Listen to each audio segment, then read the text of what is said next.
Buenas tardes, profesor y compañero. Hoy mi grupo tiene el placer de presentarles una charla sobre la artritis reumatoide.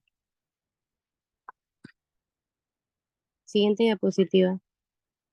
Ok, como una breve introducción al tema, la artritis reumatoide es una enfermedad inflamatoria autoinmune crónica, la cual afecta el sistema inmunitario del cuerpo, atacando por error al tejido sano. Esto radica principalmente en articulaciones, provocando dolor, hinchazón, rigidez, pérdida de la función y también produce una sinovitis inflamatoria y proliferativa. Esta enfermedad también puede causar daños en el corazón, pulmones, nervios, ojos, piel, entre otras estructuras. Como punto importante o como un dato, también se puede decir que la artritis reumatoide afecta más a mujeres que a hombres. Em, En el resto de la presentación, mis compañeras estarán profundizando más el tema y estarán hablando sobre la etiología, manifestaciones clínicas, sintomatología, fisiopatología, tratamiento, entre otros aspectos. ¿Ya me escucho bien? Sí. Ok, voy a empezar de nuevo. Como decía, en base a la etiología, podemos decir que esta enfermedad se debe a un resultado de la interacción de un antígeno desencadenante y una base genética predisponente. La naturaleza de este factor es desconocida hasta ahora, pero es posible que esto sea por un agente bacteriano o vírico al que personas que son susceptibles a infecciones virales o bacterianas están expuestas como a sustancias tóxicas, que puede ser el humo del tabaco, entre otras. Lo más puntual es que existe una predisposición genética para poder desarrollar esta enfermedad, en donde se han realizado estudios que lo confirman en gemelos monocigóticos y disigóticos. Em, Se ha demostrado que la región del complejo mayor de histocompatibilidad es la principal responsable de la susceptibilidad genética a la artritis reumatoide. Entre estos estudios se demostró la asociación del HLA-DR4 y el DR1 con la artritis reumatoide.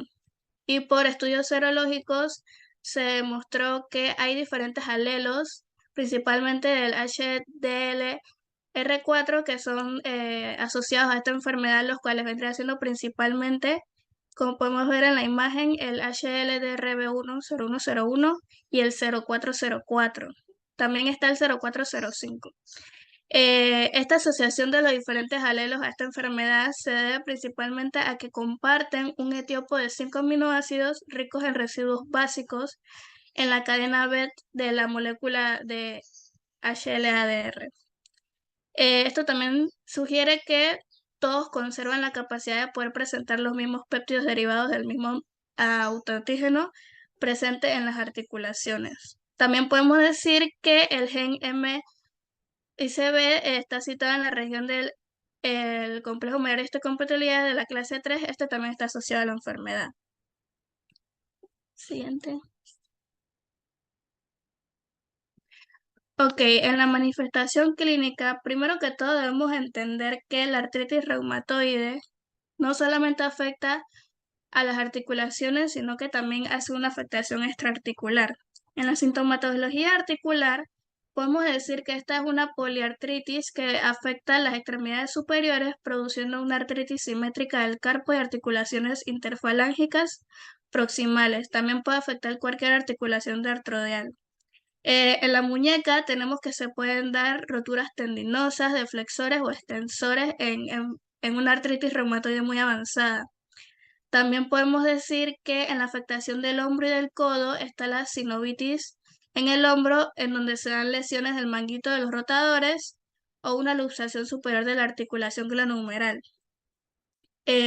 También esto principalmente causa mucho dolor, rigidez matutina, inflamación, tumefacción, sensibilidad normal de las articulaciones enfermas y a veces un derrame sinovial fusiforme, por lo que las articulaciones podrían tener un aspecto de uso. Y en la afectación de las extremidades inferiores, más que todo en el pie, el tobillo es el que resulta ser más afectado. se da una alteración cutánea de la marcha, dando cambios en el apoyo natural del pie. También está la rodilla y la cadera, que presentan dolor y derrame sinovial en la evacuación en la rodilla y es más severo en la cadera. En la columna se vendrían alterando los segmentos con membrana sinovial, afectando a la articulación atoracoidea. En la sintomatología extraarticular, esto vendría siendo una enfermedad sistémica, ya que con su evolución puede verse implicado casi todo el organismo, además de las articulaciones articulares, como lo mencioné anteriormente. Y en las manifestaciones cardíacas podemos decir que lo más frecuente vendría siendo una pericarditis. También tenemos las cutáneas, en donde está la vasculitis o unos nódulos reumatoides, enrojecimiento también. Tenemos la afectación pulmonar, donde se da más frecuente el derrame pleural. Tenemos en los riñones, tenemos que es uno de los órganos más frecuentes que pueden ser afectados por esta enfermedad. Y en el sistema nervioso central también su afectación se da por la compresión producida por una posible sublación de la articulación atletoxoide. Y también se dan afecciones oculares que se dan como un síndrome seco, que es lo que implica la córnea y la conjuntiva.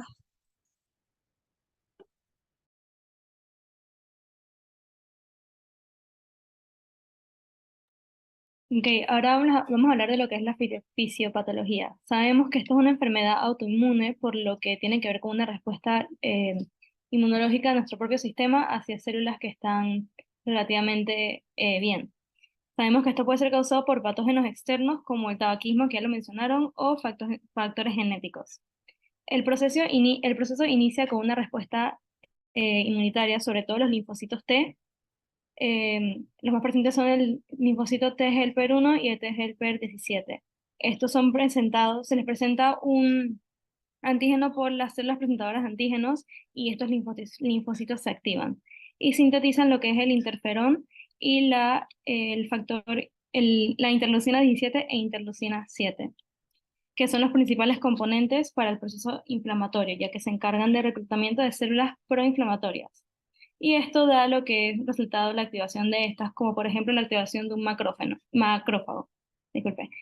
Em, También sabemos que los macrófagos son los fundamentales, las células fundamentales en lo que es la fisiopatología, y todo depende de la magnitud de su infiltración en la membrana sinovial y en la membrana articular.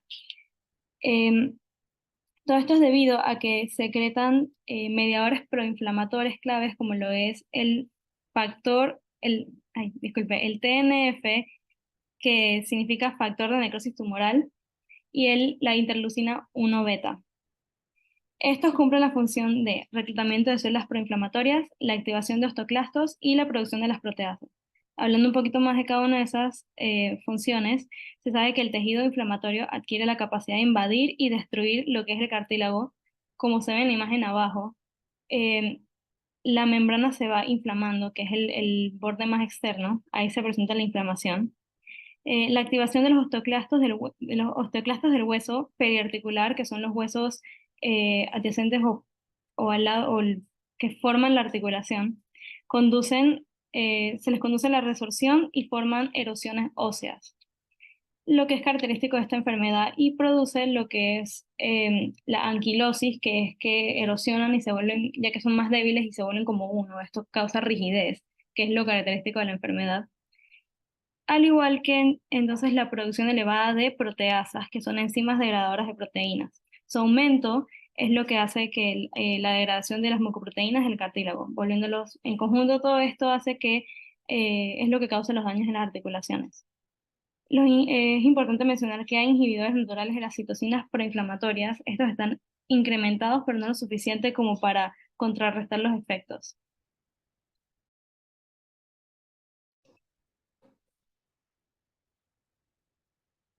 Bueno, ahora vamos con los diagnósticos.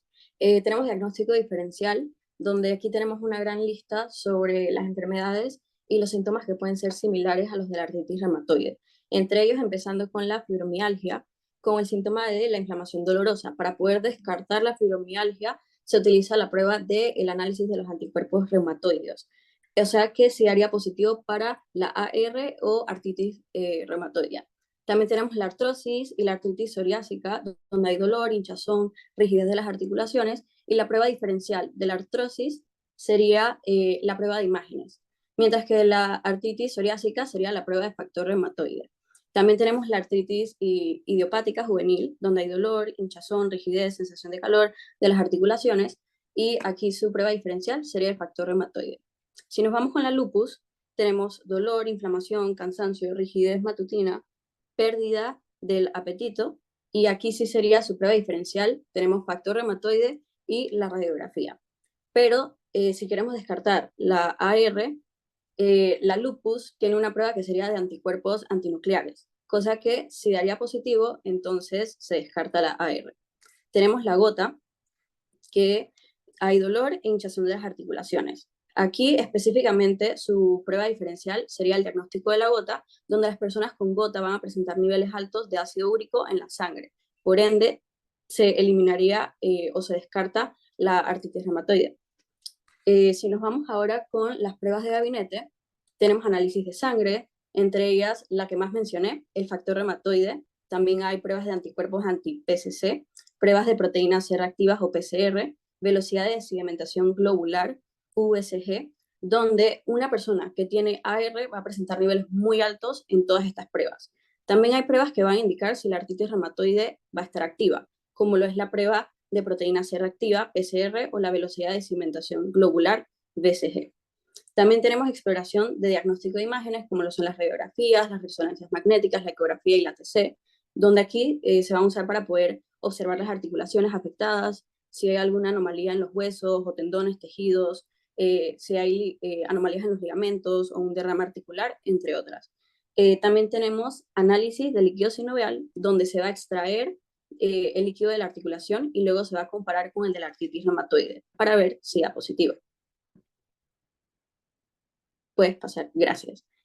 Tenemos tratamiento, donde la artritis reumatoide no tiene una cura, requiere tratamiento a largo plazo a cargo de un reumatólogo. El tratamiento puede implicar medicamentos, terapias de soporte, algunos inmunomoduladores. En medicamentos tenemos los medicamentos antirreumáticos modificadores o los DMARD, que pueden haber biológicos y no biológicos. Los no biológicos se fabrican con sustancias químicas, entre ellos pueden estar los hidroxicloroquina o la leflunomida y el metotrexato. En los biológicos, estas son proteínas y se fabrican en laboratorios. Entre ellos podemos tener el abatacept o el anakinra, entre otros. Estos se encargan de poder como disminuir los síntomas, retrasar el daño, impidiendo que el sistema inmunológico ataque y destruya las articulaciones. Por otro lado, tenemos los medicamentos antiinflamatorios no esteroides, donde estos alivian el dolor y la inflamación, como pueden ser el ibuprofeno, el naproxeno sódico, la acetaminofén. Tenemos algunos corticosteroides, donde estos reducen la inflamación, el dolor y van a retrasar o evitar el daño articular. Un ejemplo puede ser la prednisona o la metilprednisolona. También tenemos inmunomoduladores, como ya mencioné, la leflunomida, que entra en el grupo de los medicamentos DMARD, donde se usan para poder tratar la artritis reumatoide u otras enfermedades reumáticas, donde esto es importante porque disminuyen la inflamación y el daño, porque van a bloquear la replicación de las células del sistema inmunitario, es decir, el sistema inmunitario como que se suprime, entonces empieza a reducir lo que es la inflamación, que va a causar dolor e hinchazón en la artritis reumatoide. También tenemos otros tipos de terapias, las terapias de soporte, donde hay fisioterapia, hay férulas, calzados ortopédicos, donde a las personas que padecen artritis reumatoide se les da mucha actividad física. Hay baños de parafina o aplicaciones de frío para poder mantener la flexibilidad, reducir rigidez, amplitud de movimiento, aliviar la inflamación. Incluso también hay cirugías como la sinovectomía, la reparación del tendón, fusión articular y reemplazo total de la articulación. Esto se utiliza específicamente ya cuando el paciente no responde a los medicamentos y funcionan mucho para poder reducir el dolor, manejar la flexibilidad y mejorar la función de la articulación.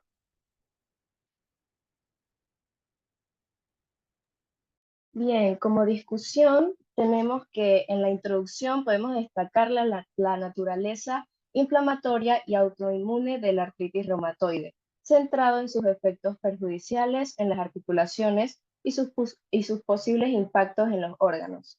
Se enfatiza la importancia del tratamiento temprano para prevenir daños irreversibles y mejorar la calidad de vida de los pacientes. La etiología aborda la interacción entre un antígeno desencadenante y factores genéticos, destacando la predisposición genética y explorando los posibles desencadenantes ambientales como infecciones. Esta sección se enfoca en la complejidad de los factores que contribuyen al desarrollo de la artritis reumatoide, proporcionando una visión integral de la enfermedad. La manifestación clínica detalla los síntomas articulares y extraarticulares de la artritis reumatoide. La descripción de afectación en extremidades superiores e inferiores y en otras articulaciones, poniendo de relieve la diversidad de presentaciones clínicas.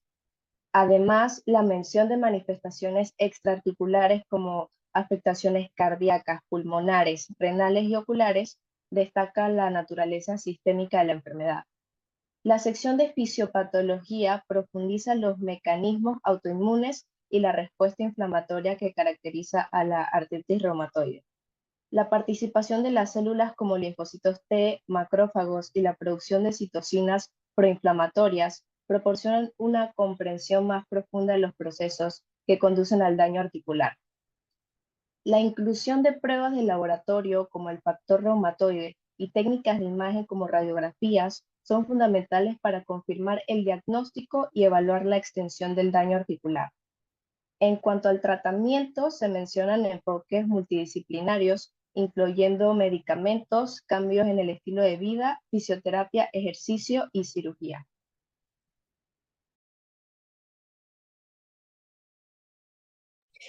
Ok, como conclusión, ya se ha mencionado que la artritis reumatoide es una enfermedad autoinmune crónica que afecta a las articulaciones y también puede afectar a otros órganos.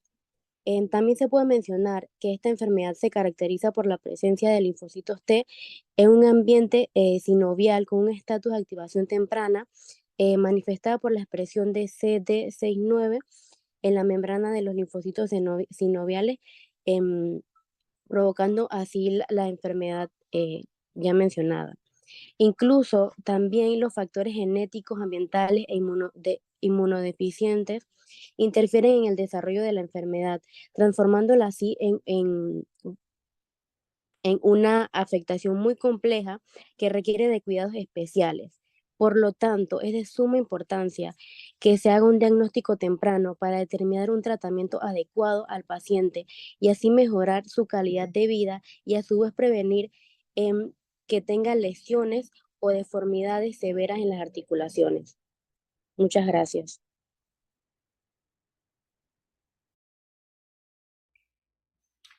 Excelente presentación.